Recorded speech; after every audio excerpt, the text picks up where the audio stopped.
안녕하세요, 여러분. 오늘은 위대한 여성 예술가들에 대한 책을 소개해 드리려고 합니다.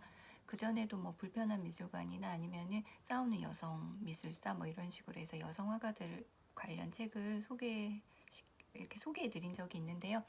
요번에는 아주 비싼 책이에요. 58,000원 정가인데요. 여성 예술가들 대표 인물 그리고 대표 작품 그리고 간단한 설명이 되어 있어요. 그래서 약간 백과사전 같은 느낌이에요. 남성 화가나 남성 예술가에 대해서는 이런 류의 책들이 많았는데 여성 관련해서는 이게 나와서 굉장히 기뻤고요. 그래서 큰맘 먹고 이 책을 샀거든요. 도판도 훌륭하고 색감도 굉장히 좋습니다. 근데 여성 화가라는 그 여성이라고 이름 붙이는 걸 예술가 분들이 굉장히 싫어하시더라고요. 그 이유가 아마 여성이란 이름을 붙이면 아무래도 자신이 최선을 다했음에도 불구하고 뭐 여성 중에 잘하는 거겠지라든가 이런 식으로 폄하를 많이 당했기 때문이라고 생각해요. 그래서 위대한 여성 예술가인데요. 이 앞에 그 글을 쓰신 저 작가분이 하신 말씀 중에 보면 위대하게 태어났지만 제도나 교육 등에 의해서 억압을 받아서 그 위대하게 태어났고 재능이 있음에도 불구하고 펼치지 못한 수많은 여성 예술가들을 생각하며 아마 이렇게 쓰신 것 같아요. 실제로 예술의 영역은 여성들에게는 주어지지 않았거든요. 교육의 기회가. 그리고 제도적으로도 굉장히 억압을 했고요. 그러니까 남성들의 영역이었던 거죠. 그래서 지금도 미술관이나 아니면은 미술회화의 가격표를 보면 남녀 차이가 굉장히 큽니다. 그래서 위대한 여성 예술가, 더 이상 예술가 앞에 남성이나 여성이란 이름이 붙지 않고 평등하게 모두가 위대해질 때 이제 더 이상 여성이란 이름을 붙이지 않겠다고 뭐 그런 내용들이 앞에 서문에 잠깐 소개되어 있고요. 그리고 가격 면으로 얘기하긴 그렇지만 아무래도 자본주의 사회에서 좋은 그림이냐 나쁜 그림이냐는 그냥 내가 봐서 좋구나라는 그림도 있지만 가격이 의미하기도 하거든요. 가치를. 그래서 생존하신 작가분들 중에 가장 많은 금액을 받으시는 분이 남자는 데이비드 호크니 왜 큰 첨벙 그 그림 있죠. 그리고 제니 사빌이라고 하는 여성 화가인데요. 주로 이렇게 비만의 여성을 그리세요. 그러니까 좀 거대하고 이런 분들인데 저는 그 그림에 등고선이 이렇게 그려진 그림이 여기는 소개되어 있는데 좀 언짢으신 분들도 계실 거예요. 적나라해서 왜 그런데 거기에 이제 등고선이 그어진 게 아무래도 이제 지방흡입선 혹은 마치 성령을 하기 위한 선 같기도 하거든요. 그거 말고도 굉장히 거대한 여인들을 많이 그렸는데 저는 그걸 보면서 이렇게 그리스 로마 신화에 나오는 그 교태스럽고 막 하늘하늘한 옷을 입은 여인들보다 훨씬 이렇게 여성 살아있는 사람 같고 그리고 땅과 하늘 최초의 신은 항상 여신이었거든요. 그래서 그런 지모신 거대한 발자국을 지닌 지모신 같은 그런 웅장함을 느꼈는데 그 두 분이 생존하는 작가 중에 가장 큰 금액을 받는 남녀 작가예요. 근데 데이비드 호크니 작품이 한 10배 가까이 비싸요. 그리고 돌아가신 분 중에는 오키프라고 왜 꼭 그림 되게 크게 그리신 분 있죠. 그분이랑 쿠닝이라는 남자 작가분이신데 이분도 10배 넘게 차이가 나요. 그러니까 여성이 예술에 참여할 수 있었던 기간이 남자들보다 훨씬 짧았고 교육을 받을 수 있는 것도 요 근래 들어서죠. 제도적으로도 이렇게 어느 정도 오픈이 된 것도 그렇고요. 그러면서 아직까지 여성 작품은 그렇지라고 폄하하거나 아니면 주류권에 끼어들지 못했던 일들이 많았거든요. 그래서 게릴라 걸즈라고 해서 벌거벗은 여성이 아니라 여성 화가나 여성 예술가의 그림을 이렇게 미술관에 그려라 뭐 이런 운동이 있을 정도인데 그런 여성 유명한 현대 그리고 과거의 여성들에 대해서 거의 총망라하다시피 한 그림 도록입니다. 그래서 여기 이제 보시면 이렇게 깔끔하게 되어 있고요. 화가들의 그림들이 이렇게 나열돼 있어요. 제가 좋아하는 그림들과 또 반가운 그림들은 제가 이렇게 체크를 했는데 니나 샤넬 에븐이라고 해서 이분은 이제 흑백 갈등과 그리고 여성, 남성 이렇게 차별 등에 대한 그림을 많이 그리셨거든요. 이건 아무래도 흑인 재수가 많다는 것. 흑인들이 나빠서가 아니라 흑인들에게는 교육이나 아니면은 기타 등등의 많은 기회가 부여되지 못했죠. 기회가 부여되지 못하면 결국은 범죄에 쉽게 더 물들게 되죠. 그리고 아까 제가 돌아가신 화가 중에 가장 많이 받는 작가가 쿠닝이라고 했잖아요. 근데 쿠닝의 부인도 전도 유명한 화가였습니다. 그래서 일레인 데 쿠닝의 그림이 있고요. 그리고 트래시 에먼이라고 유명하죠. 이분이 이제 텐트에다가 자신이 살아가는 동안 자기 옆에 잔 사람들의 흔적을 모두 다 이제 전시를 했는데, 이게요, 이렇게 엄마, 아빠, 할머니, 할아버지, 친구들 뭐 이런 거예요. 근데 사람들은 모두 색안경을 끼고 봤죠. 저런 남자들과, 그러니까 그런 것들을 좀 뭐라고 해야 되죠? 풍자하기도 하고 이런 모습이고요. 그리고 저는 이 사진이 너무 마음에 들어서 로즈 핑켈시예요. 이렇게 물구나무 서고 있죠. 우리 왜 여자애들 치마 입고 이러면 물구나무 서지 마 그러잖아요.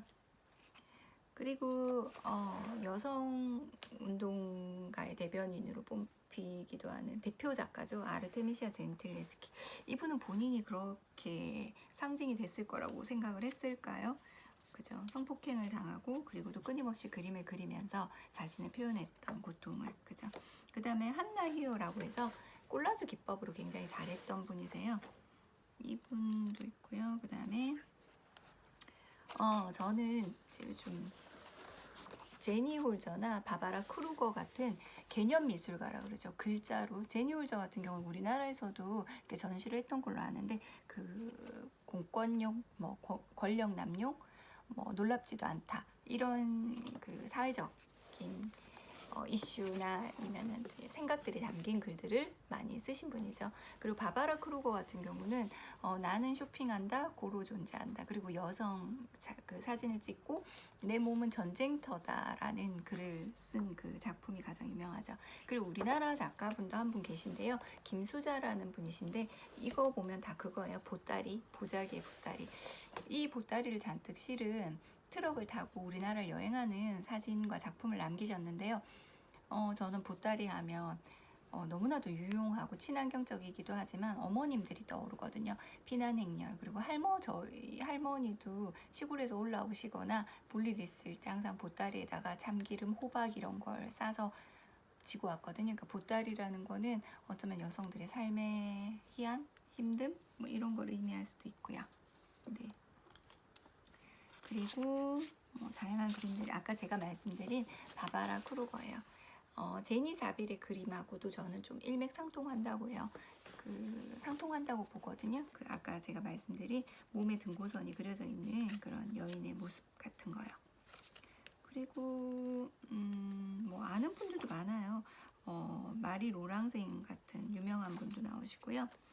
그 다음에 프리다 칼로도 다 나오고요. 그리고 제가 좋아하는 램피카라는 화가예요. 입체주의랑 큐비즘, 그러니까 큐비즘 쪽 이제 여성 화가 중에 한 분이신데, 이렇게 색감도 예쁘고 아름답고 세련되게 이렇게 그린 큐비즘이 제 개인적인 생각이에요. 램피카가 되게 잘 하는 것 같아요. 저는 되게 좋아하는 작가고요. 그리고 여기 밑에 이제 작은 것들인데, 린더라든가 이렇게 왜 사랑에 빠지면 이렇게 눈 찌르고 콩깍지 씌인다 그러잖아요. 그러니까 서양도 마찬가지인가 봐요. 이렇게 포크로 자기 눈을 찌르고 있죠. 그리고 피카소의 우는 여인으로 더 유명하고, 피카소의 여자친구로 오히려 더 유명해서 더 화가 나는데, 도라 마르라는 분인데, 이분은 원래 사진 작가로 유명하신 분이시죠. 그렇지만 사람들이 기억을, 그죠. 그 다음에 뭐 많아요. 이걸 다 보여드릴 수는 없고, 파울라 모더존 베커라고요. 이분이시죠. 이분 책도 나온 걸로 아는데요. 실제로 임신하신 모습은 아니세요. 근데 임신한 모습으로 최초로 아마 그려진 누드일 거고요. 실제로 아이를 낳다가 돌아가세요. 이때 당시에는 임신 상태가 아니었다고 합니다. 그리고 뭐 랭던이라던가 이런 사진 작가들의 작품도 있고요. 그리고 제가 보여드리고 싶은 건 이거예요. 오펜하이머. 우리 왜 미술에서 가장 큰 분기점을 이룬 게 그 뒤샹이라고 하잖아요. 뒤샹의 병기. 그러니까 레디메이드의 시작. 근데 저는 이것도 뒤샹 못지않게 굉장히 창의적이고 재치 있는 발상이라고 생각하거든요. 오펜하임 작가분이 하신 건데 모피 찻잔이에요. 이것도 뭐 대화를 하다가 만들어졌다고 하는데 네, 금기를 깨고 뭔가 고정관념을 깨는 재미있는 작품이기도 하고요. 굉장히 창의적이고 독창적이라고 생각합니다. 그리고 이제 예전에 흑인 노예였었던 여성분들이 남기신 퀼트 작품이라던가, 키키 스미스는 워낙 유명해서요. 키키 스미스 작품도 있습니다. 그 다음에 뭐 많은 분들이 있어요. 그래서 밑에 보면 이제 이분들의 삶이나 이런 것들이 설명이 되어 있고요. 그리고 작품도 이렇게 나와 있고요. 쿠사마 야요이라던가 우리가 익히 알고 있는 작가들 작품도 굉장히 많고요. 그리고 새로운 작품도 많아서 재미있습니다. 그리고 기괴한 것도 많고요. 그리고 제가 또 이분도 유명하죠. 루이즈 부르주아라고 거대 거미인데 이 밑에 알을 품고 있는데 거미 알들이 거미를 먹기도 하죠. 엄마 거미를.